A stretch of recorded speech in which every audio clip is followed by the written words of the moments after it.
నా మనసంతా నువ్వే ప్రియా చిత్రం గురించి ముఖ్యంగా దర్శకుడు అజయ్ కౌంటిన్య గురించి చెప్పాలి. చాలా చక్కగా క్యూట్ అండ్ స్వీట్గా ఈరోజు ఎవరు నమ్మరు 10 సీన్లు చాలా చక్కగా ముఖ్యంగా డిఓపి సహకారంతో చాలా చాలా బాగా చేశాడు. అజయ్ కౌంటిన్య వర్కింగ్ స్టైల్ నాకు చాలా నచ్చింది. మా అబ్బాయి సమానుడు.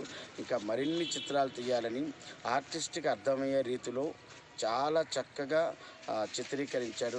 నేను చాలా సినిమాలు చేస్తున్నాను, అయినప్పటికీ ఈరోజు ఈ చిత్ర షూటింగ్లో ముఖ్యంగా అజయ్ కౌంటిన్య నాకు బాగా నచ్చాడు. ఈ అబ్బాయి ఇంకా మంచి చిత్రాలు నిర్మించాలని, మంచి చిత్రాలు డైరెక్ట్ చేయాలని, మరి ఎంతోమంది ఔత్సాహిక కళాకారులు కూడా తన దర్శకత్వంలో మంచి అవకాశాలు ఇవ్వాలని మనస్ఫూర్తిగా కోరుకుంటూ, అలాగే హీరో శివ గురించి చెప్పాలి.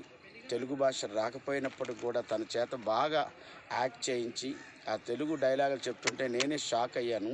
ఒక 5 నిమిషాల డైలాగ్ కూడా తను చెప్పాడని డైరెక్టర్ అజయ్ కౌంటిన్య చెప్పారు. చాలా సంతోషం. ముఖ్యంగా అజయ్ కౌంటిన్యకి మంచి భవిష్యత్తు ఉండాలని, మరిన్ని చిత్రాలు రావాలని తన కోరిక ఏదైతే ఉందో. పెద్ద పెద్ద వాళ్ళు సరస్సును నటించారు, ముఖ్యంగా పోసాని గారి కాంబినేషన్లో నటించారని తెలిసింది. ఇంకా అంతమంది పెద్దవాళ్ళతో నటించి మరెంతో మంది ఆర్టిస్టులకి సలహాలు సూచనలు ఇచ్చి తన డైరెక్షన్లో విజయడంకా మోగించాలని కోరుకుంటూ I wish you good luck and God bless you Ajay కౌంటిన్య.